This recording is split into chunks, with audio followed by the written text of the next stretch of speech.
as they say, do one thing every day that scares you. So this is my first presentation, so we'll see how we go. So hello everyone, I'm Simon from Voith, and I'm here to give a talk, short presentation on the servo drives, a little bit about what we're doing at the NFPC, and we'll take it from there. So, for those that don't know about Voith, Voith's been around since 1867, and in 2004 we purchased a company called Hartman & Lamy. It's abbreviated to H&L, and then in 2012 we developed the closed loop principle with a servo motor, pumps and a cylinder. And basically the servo pumps is what we're going to talk about. So, as the NFPC is an integrated systems training provider, is what we are now, and the Fluid Power Association understands the changing parts of fluid power. And part of this is they're developing a training modules around servo drives and the new technology. So, I'm sure no one's missed how much we're using digital aids in our normal lives, ChatGTP, and digitalisation in the mechanical engineering world is no different, and that's why they're doing these training modules. Basically, that's what we're going to talk about, a bit of an introduction which we've had, VSD servo pumps, information about the National Fluid Power Centres, bit of tech, application of hydraulic drives, which is the next step, conclusions, and then any questions if anybody's got anything. So, since their invention, variable speed drives have saved billions of pounds worth of energy. And they're not new in the machine tool world. They've been around since about the 1990s, but they've been hellish expensive. Now, the price of VSD drives has fallen, and with the massive rise in energy prices, it's woken everybody up to the costs that's involved. A servo pump really basically combines the advantages of servo mechanics with hydraulics. They precisely convert the electrical energy to hydraulic energy, and the classic use of valves can either be completely or partially omitted. It considerably simplifies the hydraulic systems, the smaller, no oil coolers possibly, and the biggest thing, you can save up to 70%, maybe more, of energy. All these areas we can use servo drives, servo hydraulic drives. And any change that reduces energy consumption, or at least the awareness of it, and being able to do something for the future to reach our net zero goal, has to be a good thing. Servo pumps in industrial applications is still not widespread, but it's starting to grow, and thanks to the possibility of energy savings, as well improving the quality of work by reducing noise emissions, we're hopeful it will go forward. We refer to them as VSD drives, VFD drives, we have DriveX, we have Helax, you call yours something else, EPA, but EPU, yeah. EPU. So we've all got these acronyms for servos, but basically we're referring to a servo hydraulic axis or drive. So these are what we've got on offer. So we have an internal gear pump that's built to fit onto an inbuilt servo motor, and then we've got what we call RQ and RQ4s. These things, the RQ4s at the end, I haven't got the shaky one. The RQ4 ones at the end, they're a bi-directional pump that's very high efficient at low speeds, and they're ideal for pressure holding operations, because the issue with the internal gear pump is they use, because they have a very low ripple, pressure ripple, so they use in injection moulding machines, they have low mechanical inertia and have high pressure capabilities, but you struggle when you're trying to load hold with them, because they've got to keep turning, and the problem is the electric motor will overheat, and so you have to put a fan on it so it becomes more complex, which is where we're going down the road with RQ4 pumps and the similar. But the benefits are energy is only supplied when you need it. The average noise reduction is 20 decibels, and it reduces the overall dimensions of your systems. And if you're struggling for power in your factory, then fitting some servo pumps can help you in that scale. Basically, that's the function. I have a video of this which we can see. But the aim of the system is to meet the requirements of dynamics and accuracy whilst maintaining energy efficiency overall. But with hydraulic drives like these, they will differ in behaviour from a constant speed system that everybody's used to. For example, on these systems, when a machine's not carrying out any work, your motor is effectively running at zero. With an internal pump, you've got to keep it turning, so you have to have a bleed off. But the technology is moving quick, so we will be able to switch the motor off. I know Eaton can. So less energy means less heat. Less heat means smaller oil capacity. Less heat means your oil lasts longer. So the principle. As I said, the most common reason for fitting these is that we have an oversized pump on a standard hydraulic system, because you've got to have the pump size for the part of the system that needs that, but the rest of the system maybe not using it, so all that oil has to go somewhere. And the energy that we've got is a classic system. You're using your throttle's full on, and you're using your brake pedal to stop and start what you need. A servo pump, you just have the throttle, and that's all you're controlling it. So if anybody drives a Tesla with one pedal, that's where we're sort of coming from. So the displacement control, we call that, and that's where we sort of look with the servo systems. I have a short video if you want to watch it. This is what we call a 2Q pump, but it's just a demonstration really.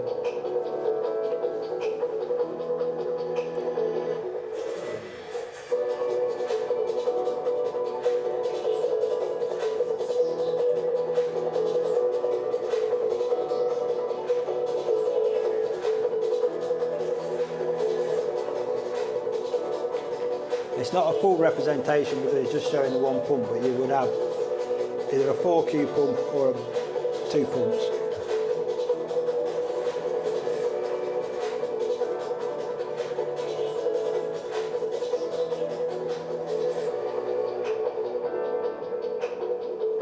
But this is where you start to see the energy savings coming in.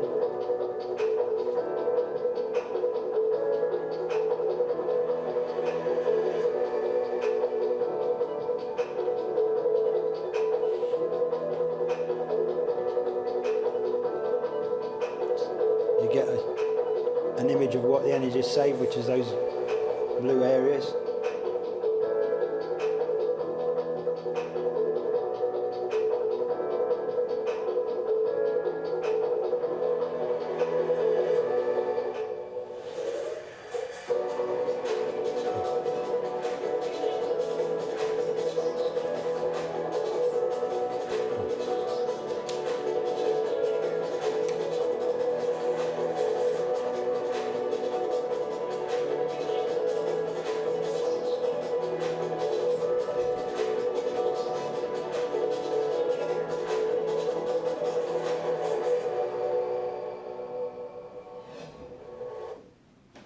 So that's the theory. This is what we've got in the pump room down the road. We give the controls principle 1, principle 2, principle 3. Principle 1, we only have pressure and flow, which is what we started on down the bottom there. Basically got servo, well in our case it's a VSD drive, pump, a directional valve, actuator, and you get pressure and flow feedback. We've now gone to principle 2, which is position, pressure and flow. And we're having a load cell built, which unfortunately is not here yet. And you have an LVT, so you know where you are, you know at what point you've got to slow, you know what pressure you want to see, and That's the principle of it. That's where we are at the moment, and that's a little pump sat there, your box of brains, and the cylinders on top. But the new bit is going to be standing vertical. So that's the spec of what's down there. The thing to note is the size of the oil tank. If it was a standard classic system, you'd probably be looking at 60 to 90 litre tank for a pump to deliver 36 litres a minute maximum. For this one, you'd need 5 litres at the most. And these are the servo pumps that we've got from all our friends. So at the top we've got Atos, there's Voith. The ones at the bottom is a mix between ourselves and Moog. We've got a joint company called HMS. Bosch Rexroth, again big players. We've got the Moog pump on the right, Bucher, Parker. Then on the right hand side we've got the drive axis, as we call them. So we've got cylinders. Voice, 2 options are a cylinder with and a block for mounting on things. So all our competitors were in it and we're doing it, but we just can't get the name out to know what we're doing. And we have this what we call a product pyramid. Get the words out. Product pyramid. And the very base level, we've got the pump motor set, which you can fit to everybody. A lot of flexibility for the customer. But you need hydraulic knowledge, which everybody in this room is appropriate for. The one level higher is a subsystem, which is a bit like the Bosch Rexroth one. My pointer's not too hot. But that's all the kit and you bolt it to where you want it to be. The next level up is where we're sort of aiming for, which is the drive axis, which is the hydraulic cylinder mounted.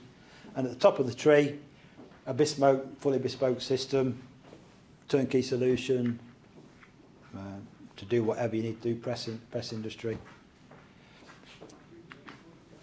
So 4Q circuits, they're the next building block in the technology. And basically you've got a pump that can pump both ways, which does lead to some situations because you need a through rod cylinder. Let's go back a bit. For the 4Q pump has got 3 outstanding technical benefits or characteristics. They can operate as a pump or a motor. They can rotate in any direction. And if used with an adequately structured system, it may work as a generator, although Eaton has the patent on this. So you've got to be careful of what you do. And I don't know when the patent expires, but they was cute in getting it. So we've given the systems some names just to identify them. We've got white, black, red, yellow and white. We call it a gear system. So the white system is a closed system driven by a pump servo motor. The rod cylinder has to be equal area.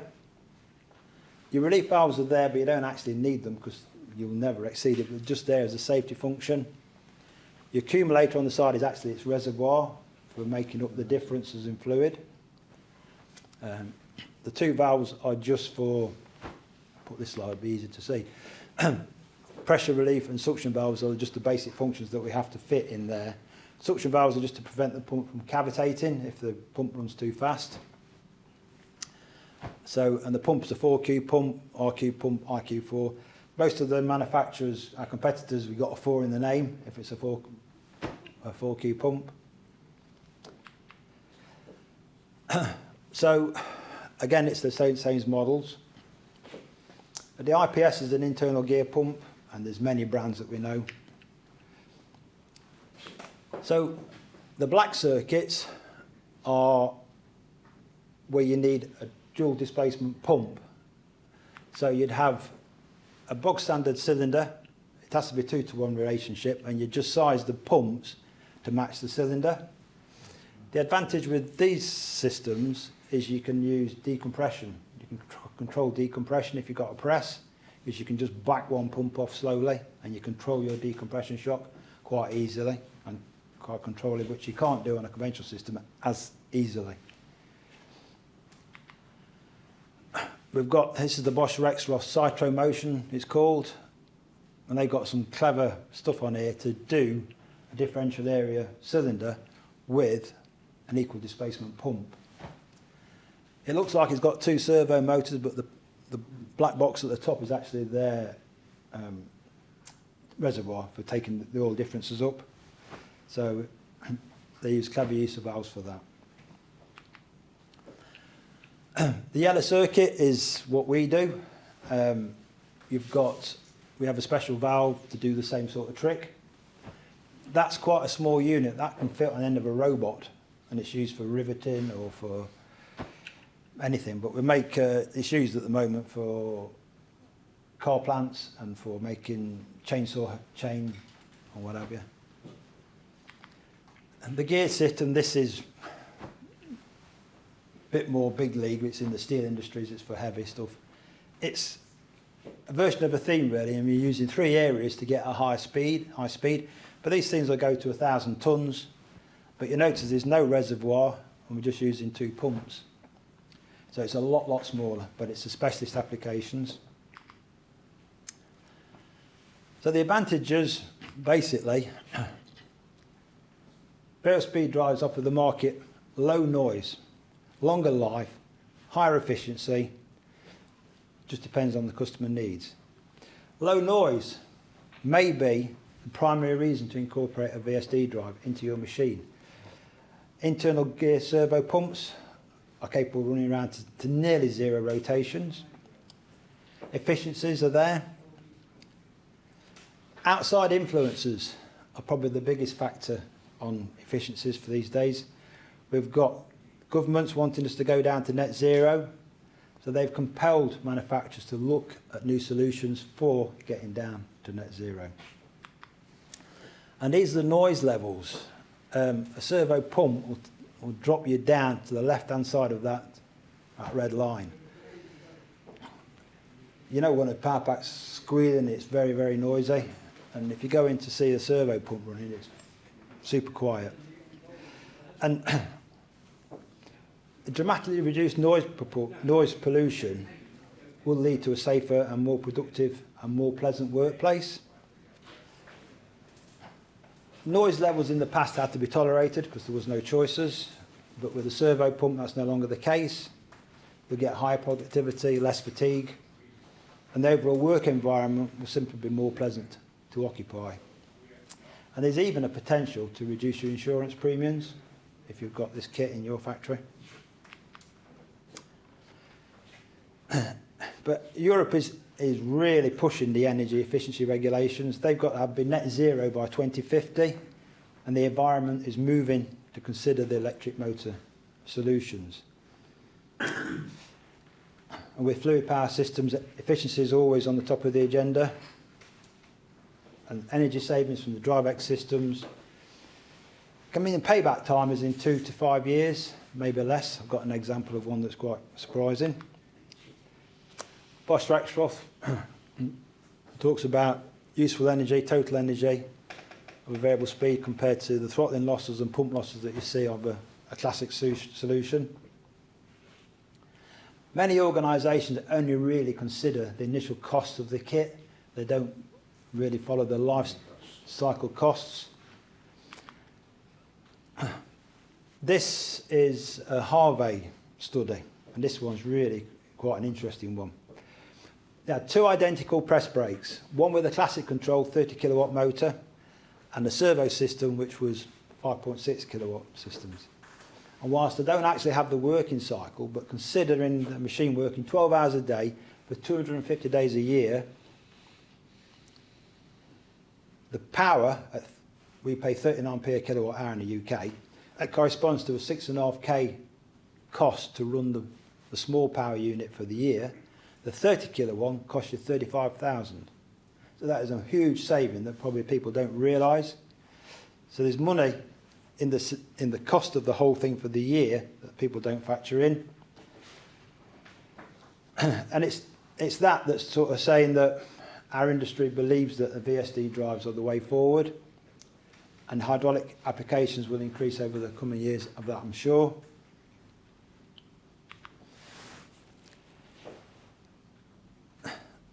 The other parts of environmental benefit to yourselves is probably less oil leaks. I'm sure as we go forward in time, environment will be focusing heavily on oil leaks and damage to the environment. You have field bus communications on these, so you can do remote monitoring, you can monitor your condition monitoring. You can even have import inspections. If you want to, you've got a press and you're bringing your work together, if you've got a robot loading systems.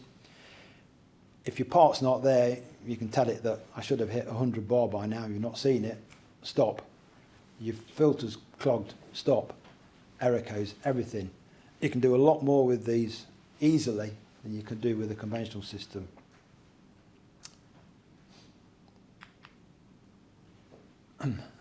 Ongoing competition for hydraulics is against the electric drives. And the ever-increasing performance and energy efficiency requirements have led to hydraulic drive industry to more advanced systems. And this integration is slowly becoming more standard. But when large forces and high torques are required, hydraulic drives are irreplaceable because of the enormous power density they provide. During the last 30 years, the fields of traditional hydraulics has evolved into electro-hydraulics, integration of electronics, closed-loop controls, and this integration combines the strength and intelligence to become more mainstream in industrial landscapes. Modern fluid drives are the perfect example of highly integrated mechatronic drives. However, all is not rosy. There's a lack of design experience in their use, which is something that the NFPC hopes to address with the modules that they're putting on. So the hydraulic axis, which is the next incarnation. As I said, we've got these systems which are basically self-contained. They have accuracies of 0.01 millimeters and repeatability of 0.01 millimeters because of the accuracy of the things that's in there. They have linear speeds that range from 70 to 640 millimeters per second, depending on the size of the pump and the system. As I said before, it consists of a pump, servo motor and a cylinder. Closed loop. The main components are there. One turn of the motor gives a defined movement of the cylinder. Accuracies are there. Different oil demand on the rod and the piston side is compensated for by the accumulator on the top there. That just takes up a little bit of difference. This maybe, if it's an press application, you may need a safety circuit valves, but that's the only reason you'd need the valves.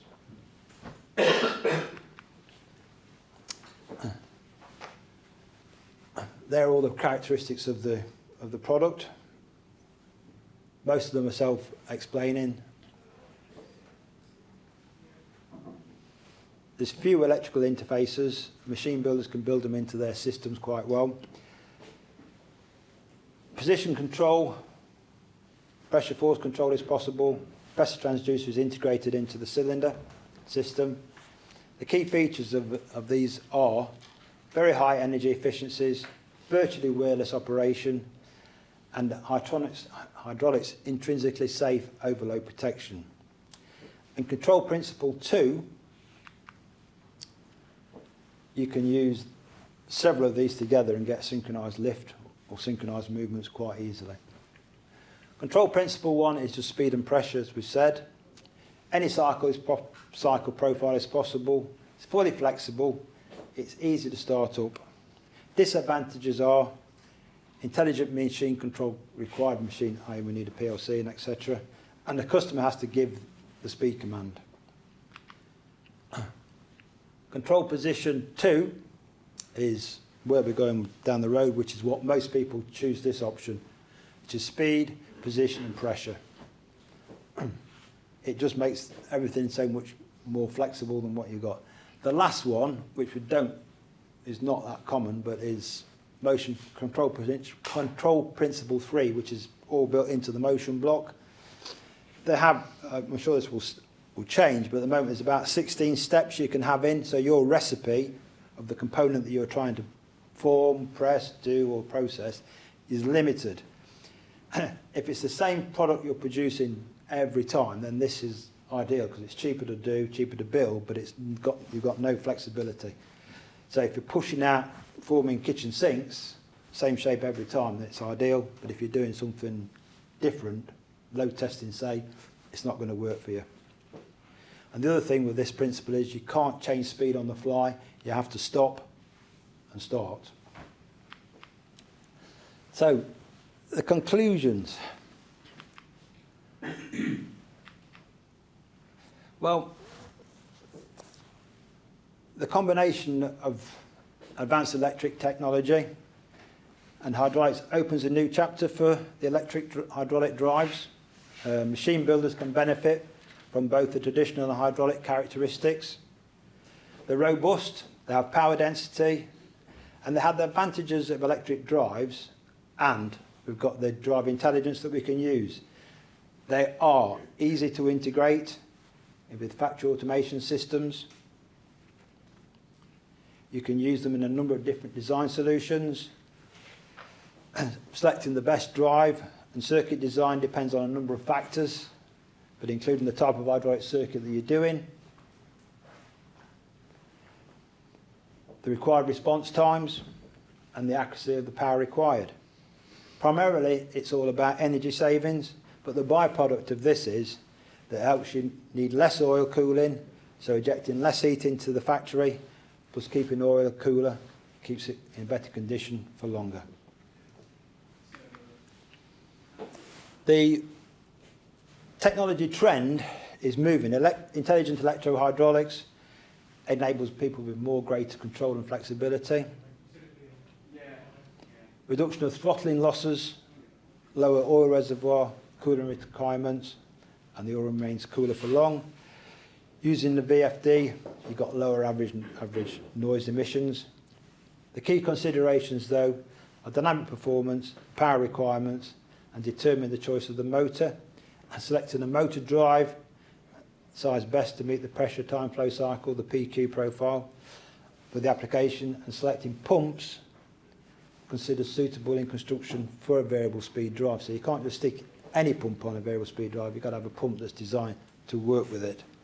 Part of that is because the speed that an internal gear pump can run up, the centrifugal force on the ring gear gets thrown to one side. So generally speaking, a servo pump has a special coating inside the pump to help that bearing, the hydro bearing not being broken down as it hits it. So that's part of the thing why you can't just stick a standard pump on it. So we've got lower operating costs, avoid CO2 emissions, less space required, less noise required, more compact signs. What's not to like? It's just the cost, mostly, and the skill set.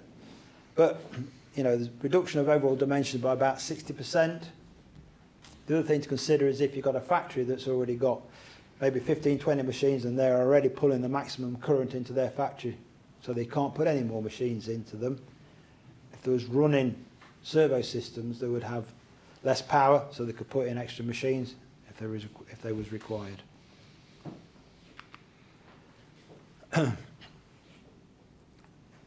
So VSPs are expected to replace hydraulic systems in increasing numbers.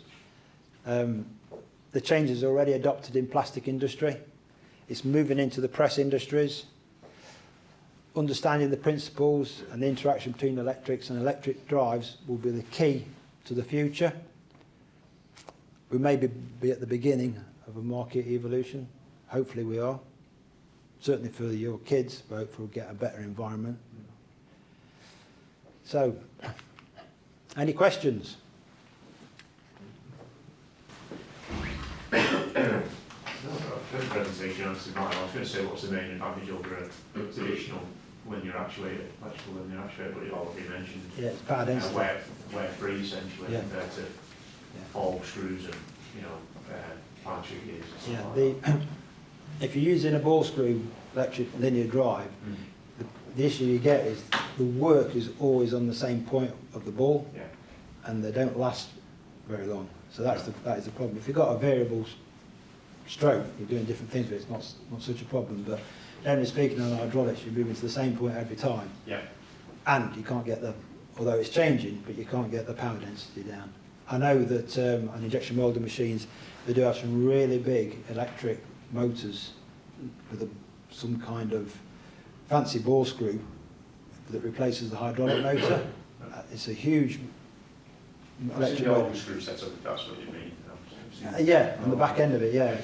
They use this big electric drive. I can't remember who made it, but I've seen them at Nissan. They've took the hydraulic drive off because that uses an awful lot of the hydraulic power, and put this electric drive on, and it's got the drive to drive the auger thing through. So we're competing against the electronic. The ball screw drives are increasing. Hydraulics and taking a bit of the low end hydraulic, but on the bigger high power side, hydraulics are always going to be the king. And for, I'm sure 20 years from now, classic hydraulics will be part of the museum. They've got so much room, won't they? Yeah. You get an abundance of energy from somewhere. But you mean, with these little, just going back to the,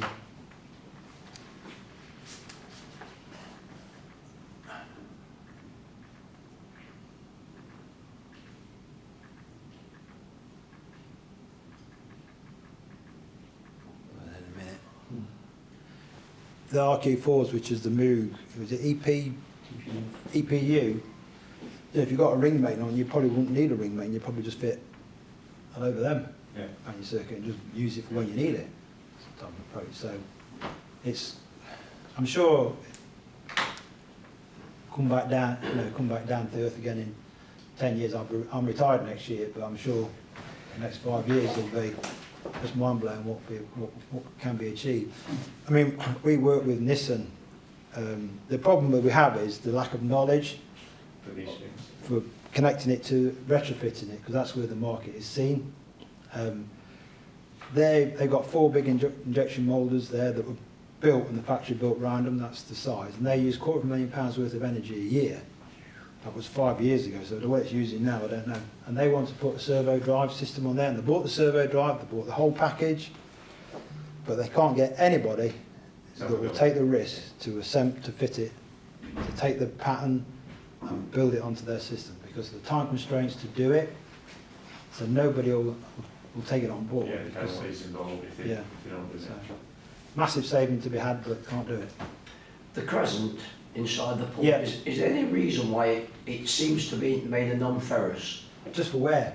It's purely wear, is Yeah, it? yeah, because the pressure compensates. So there's a little drillings in the 2 parts, Yeah, and it expands out. Yeah. So it's just, that's pushing down onto the gear. yeah, And the reason we make it a non-ferrous is that it's wearing, yeah, slowly wearing, yeah, and so that's why if it was steel, it would be. yeah. Steel. Very Yeah, good. just- Yeah.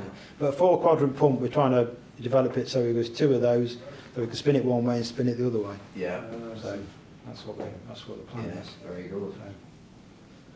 So. Okay. But Moogs, they've got a piston pump that spins both ways. That's right, isn't it? Yeah, spins both ways. There's something I never thought about that really, like the internal gear pump, which is only one directional. Yeah. So that's very naturally Yeah. aerofoil.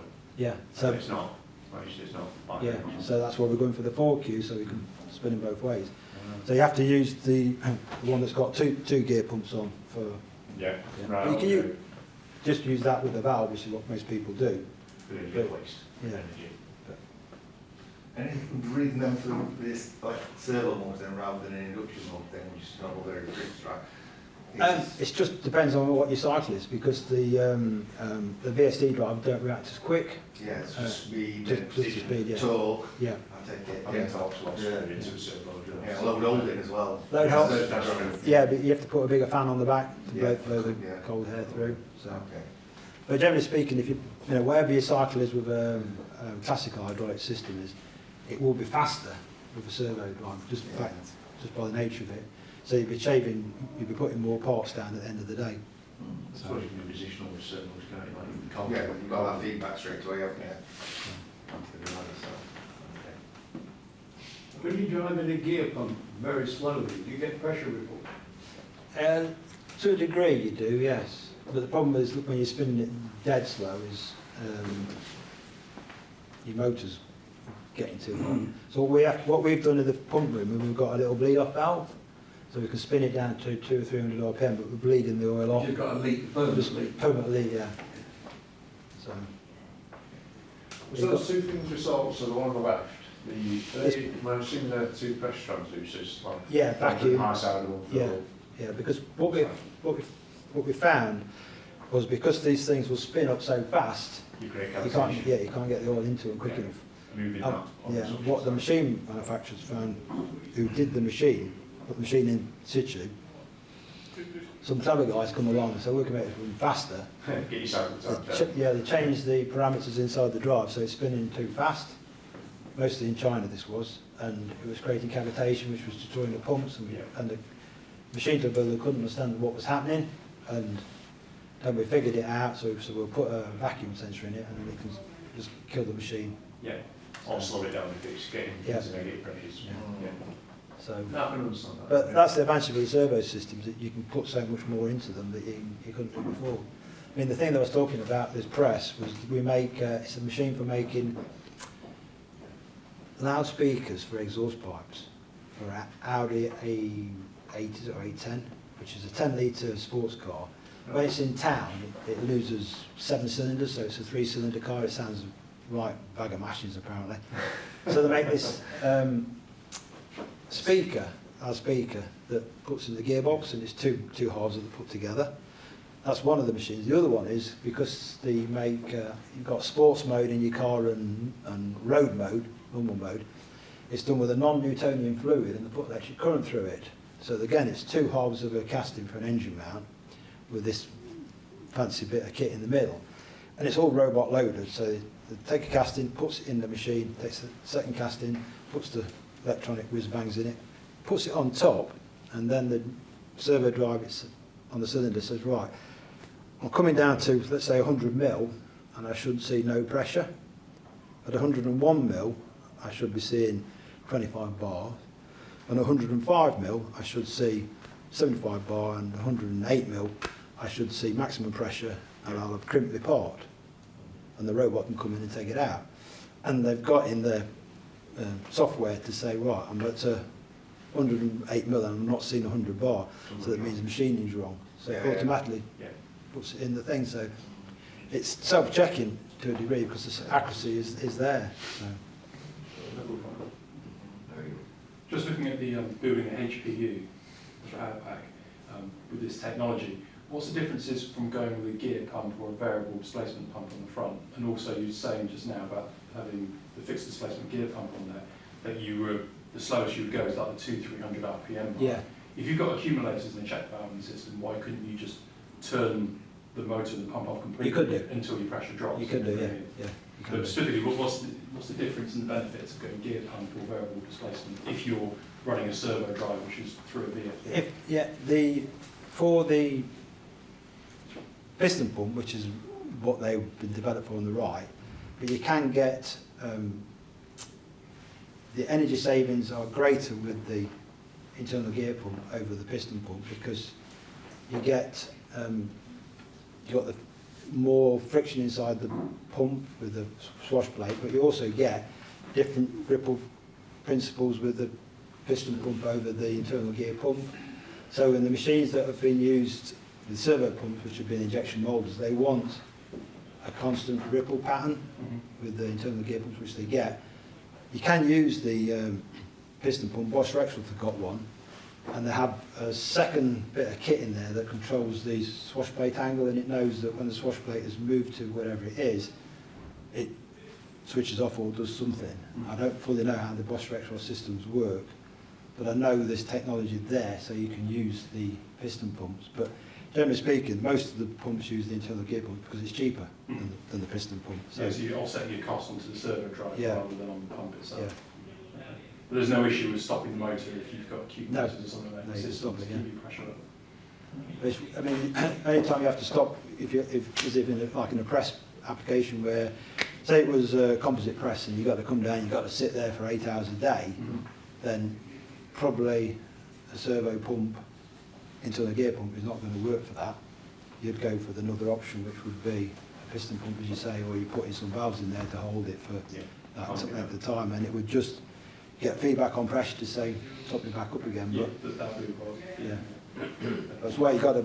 There's not going to be a case for every system needs a servo or a VSD drive because it may not be appropriate. You're probably putting a lot of cost in for something that is not appropriate. You need, composite press, there you use the servo to bring you down and slow it down and stop it, but at that point it's switched off.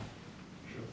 Have you got a rough sort of costing, sort of from going from a traditional power pack with an induction motor, Not really. swapping it out to servo drive? Is it double, triple, quadruple? I'd say, well, actually, the hydraulics cost is small. The main cost is on the servo motor, inverters, the drive, and the tech, the systems guy that you've got to employ, unless you can do it yourself, to make it all work. Yeah. Induction motors are cheap nowadays. Exactly. Yeah. Yeah. So they're almost, they are disposable, aren't they? Yeah. So swapping over to the servo motor is Yeah. is one of what the So I don't. All I the mean, beasts, I mean- isn't it? and the drives as well. You've got to pay for. yeah. I'd say it's probably it's coming down, but it's probably twice as expensive, maybe 3 times expensive. I suppose you give that example of the energy savings. I Yeah. mean, if you do find the ideal application for it and you're saving that much energy in a year, it's got to pay for itself. Yeah. So if you've got numerous of these machines, it pays for itself multiple times. Yeah. It's just that effort of, number one, stepping in for the right application, and number two, finding someone who can do it, Yeah. who has the confidence to use Yeah. it. I mean, I'm sure in the next 5 years there'll be more people that can do it, but at the moment, finding somebody who can do it. I mean, we work with a guy who used to work for Bosch Rexroth to do all the controls and that bit of kit, but that is where the cost is, not so much on the hydraulics. And obviously, you're saving, because you probably don't need as many valves, you don't need proportional valves, so you've got cost savings to throw in on whether you use. Reliability as well, I suppose, in that sense. You've not got as many moving parts, as many moving valves, more like So whether, I mean, how much more different a piston pump would be, I mean, is a piston pump comparable to an internal gear pump? I don't know. Even more as well, Price. cost-wise, yeah, Cost-wise. the gear pump would be cheap. Cheaper, yeah. Way cheaper. Yeah. So I don't know where, Because you're just offloading the variable displacement to the servo drive, Yeah. effectively, aren't you? Yeah, you're slowing it down instead of Oh, going on you swash. swap back, yeah. Is Voith have an applications engineer, so if a company, big in company- Germany we have, yeah. But all the skills in Germany, none in the UK. Sure. So, I'm sure that's the If same. you need for- someone nowadays, Yeah. if you get Yeah. a phone call from Mr. Nissan, can you do this? Yeah, yeah. Yes, we can give you everything, the bits and the know-how to do it. I mean, that's, if you've got It's a kids, challenge for Voith, then, got isn't it? kids, that's where you want to be focusing Yeah, on that that's it. technology. So,